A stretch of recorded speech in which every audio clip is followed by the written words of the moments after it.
پھر ہمارے معاشرے میں جو ظلم ہوتا ہے، دو طبقات ہیں جو حضرات سورہ نساء پڑھتے ہیں، اس میں سب سے پہلے دو طبقات جو کہ گرے ہوئے تھے اس معاشرے میں اور آج بھی گرے ہوئے، ایک یتیم اور ایک عورت۔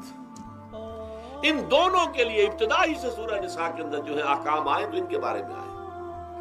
سب سے بڑا ظلم اس معاشرے میں کیا ہے؟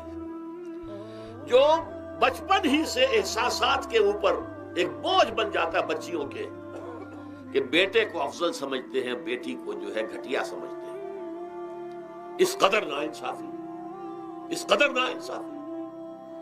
اسی باپ کے نطفے سے بیٹا بھی ہے اور بیٹی بھی ہے، اسی ماں کے رحم میں بیٹے نے بھی پرورش پائی ہے، بیٹی نے بھی پرورش۔ بعضکم من بعض، قرآن کہتا ہے تم سب ایک دوسرے میں سے ہو، کوئی ففضل نہیں، کوئی گھٹیا نہیں۔ اللہ تعالیٰ نے، اللہ کے نبی نے کسی بیٹے کی پرورش پر کوئی اجر و ثواب نہیں بتایا۔ ہاں، 2 یا 3 بیٹیوں کو پال پوس کر، تہذیب سکھا کر، پھر ان کی شادی کر کے ان کے گھروں میں پہنچا دیا، جنت کی ضمانت اللہ تعالیٰ دے رہا ہے۔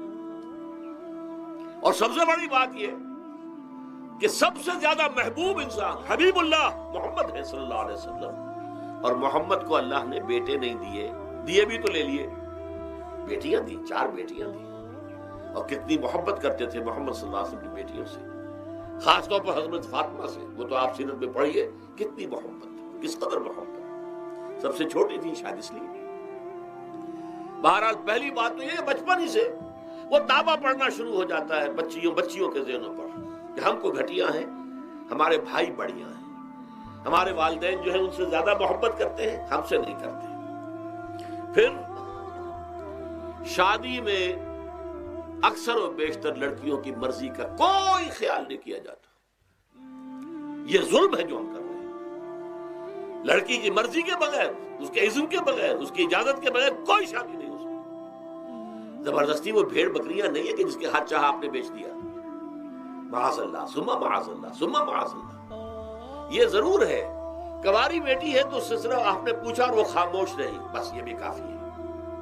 البتہ یہ کہ اگر کوئی سیبہ ہے جس سے پہلے نکاح ہو گیا تھا، بیوہ ہو گئی، یا پہلے شادی تھی ایک خلا لے لی، طلاق لے لی یا طلاق ہو گئی، اس کو تو کہنا پڑے گا کہ ہاں مجھے کوئی اعتراض نہیں ہے اگر میری فلاں شخص سے شادی کر دی جائے، اس کے بغیر نکاح ہو نہیں سکتا۔ پھر ان سب کے اوپر سب سے بڑا ظلم، یہ تو اللہ تعالیٰ آپ کو توفیق دے تو دوسرا رکوع سورہ نساء کا پڑھے، کتنی تاکید کے ساتھ احکام آئے ہیں وراثت کے۔ وراثت مما قل منہ او کثر، چاہے زیادہ مال کسی نے چھوڑا ہو چاہے تھوڑا سا چھوڑا ہو، لیکن وراثت کے احکام جو ہیں ان کو نافذ کرنا ہوگا۔ نصیبا مفروضا، یہ اللہ کی طرف سے حصے ہیں جو مقرر کر دیے گئے ہیں۔ لیکن ہمارے معاشرے میں کون ہے جو بیٹیوں کو دینے کو تیار ہو اور بہنوں کو دینے کو تیار ہو؟ مجھے تو حیرت ہوئی تھی، مالا کنڈ میں آپ کو معلوم ہوگا ایک دفعہ بڑی تحریک چلی تھی شریعت کے نفاذ کی۔ مولوی صوفی محمد صاحب بڑے نیک آدمی ہیں، بہت، اس میں کوئی شک نہیں، 80,000 کا مجمع لے کر، جلوس لے کر وہ چل پڑے تھے اسلام آباد کی طرف۔ جیسے ابھی اکرم آوان صاحب نے دھمکی دی تھی کہ 3 لاکھ میرے پاس ہیں، لیکن وہ 3 لاکھ میں سے وہ تو ان کے ہاں جمع جو ہوئے مشکل 5 سے 6,000 آدمی جمع ہوا تھا کوئی، لیکن یہ تو 80,000 کو مالا کنڈ سے لے کر اور دریائے اٹک تک تو پہنچ گیا تھا۔ اللہ کا بندہ، 80,000 کا قافلہ وہاں روکا گیا۔ لیکن ان سے بھی جب میں نے جا کر بات کی کہ مولانا شریعت آپ نافذ کروانا چاہتے ہیں، لیکن کیا آپ بچیوں کو بھی وراثت کا حق دینے کو تیار ہیں؟ کیا نہیں، یہ تو رواج کا معاملہ ہے۔ میں نے کہا لا حول ولا قوت الا باللہ، اگر یہ رواج کا معاملہ ہے تو باقی چیزیں بھی رواج کی ہے، پھر شریعت بدل چکی ہے، اب شریعت کا رواج نہیں رہا، ساری شریعت چھوڑ دیجیے آپ۔ لیکن ان کی نیکی کی بات ہے یہ کہ پہلے توجہ کبھی ان کی ادب نہیں ہوئی، لیکن میری یہ بات جو ہے ان کو لگ گئی، ان کے دل کو۔ اگلی مرتبہ جب ان سے ملنے گیا تو انہوں نے کہا کہ اب میں نے بیعت لینی شروع کی ہے لوگوں سے کہ وہ اپنی بیٹیوں کو بھی حق دیں گے، وراثت کے اندر تقسیم کر کے دیں گے حصہ۔ لیکن یہ کہ اس وقت تک انہوں نے کہا تھا ابھی کل 28 آدمیوں نے بیعت کی ہے، وہ 80,000 سے بیعت یہ لینی آسان کام نہیں ہے۔ 80,000 کو جوش دلا کر شریعت کے نام پر لا کر ٹکرا دینا یہ آسان کام ہے، لیکن 80,000 سے یہ بیعت لینا کہ پورے شریعت پر عمل کریں گے یہ بہت مشکل ہے۔ یہی تو وجہ ہے ہمارا قافلہ اگر سست گام ہے تو کیوں ہے؟ ہم یہ کہتے ہیں کہ پہلے میدان میں آنے سے پہلے اپنی ذات پر اپنے گھر میں دین نافذ کرو پھر باہر نکلو،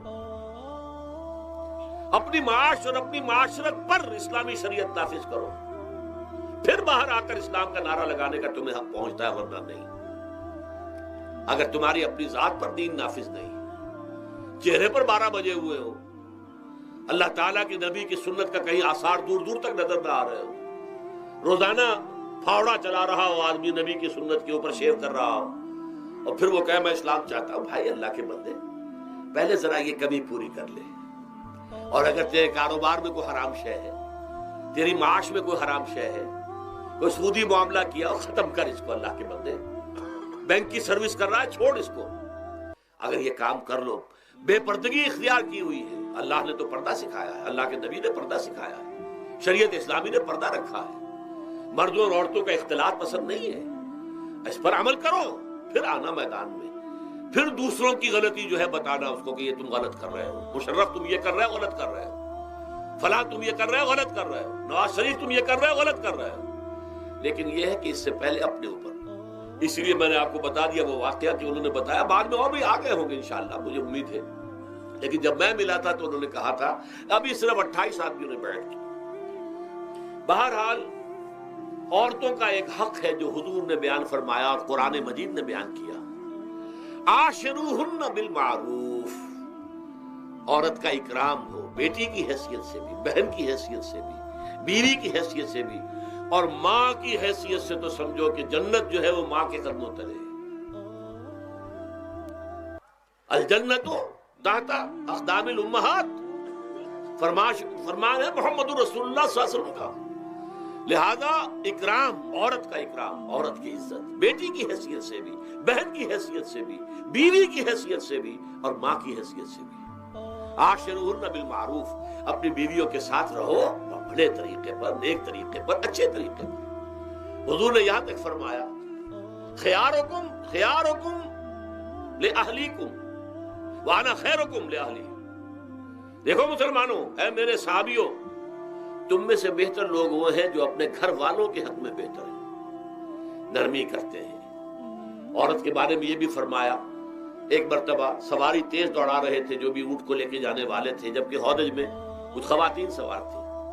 حضور نے فرمایا دیکھو نا، یہ نگینے ہیں جو سوار ہیں، ان کو زیادہ دھکے نہ لگواؤ تیز تیز اونٹ چلا کر، ان کے ساتھ نرمی ہو، ان کے ساتھ نیکی کی جائے، ان کے احساسات کا خیال رکھا جائے، ان کے ساتھ زیادتی نہ ہو، مار پیٹ کا کیا سوال، معاذ اللہ ثم معاذ اللہ۔ ان کے ساتھ جو ہے عاشروہن بالمعروف، بھلے طریقے پر گزارا کرو۔ یہاں تک فرمایا ہو سکتا ہے کہ کسی وجہ سے تمہاری بیوی جو ہے تمہاری نگاہوں سے گر جائے، اب آپ کے دل میں اتنی محبت نہیں رہی، لیکن اللہ فرماتا ہے دیکھو ہو سکتا ہے کہ اس میں کوئی پہلو ایسا ہو، تلاش کرو، کوئی پہلو ایسا ہو بہتری کا کہ جس کی وجہ سے تلاش کر کے اس کو اپنی نگاہوں میں مرکوز کر لو، تاکہ اس کے تمہارے دل میں اس کے لیے محبت دوبارہ اثر نہ ہو۔ اس پہلو کی وجہ سے جو تمہاری نگاہ سے اوجھل تھا، وہ اچھائی اس میں ہے، سیرت کی اچھائی ہے۔ صورت بہت اچھی نہیں ہے، اللہ نے سیرت اچھی دے دی ہے۔ جو کچھ دیا، جو اچھائی ہے، جو بھلائی ہے، اس کو تلاش کرو اور نگاہ کو وہاں پر جماؤ تاکہ تم ان کے ساتھ اچھا سلوک کر سکو۔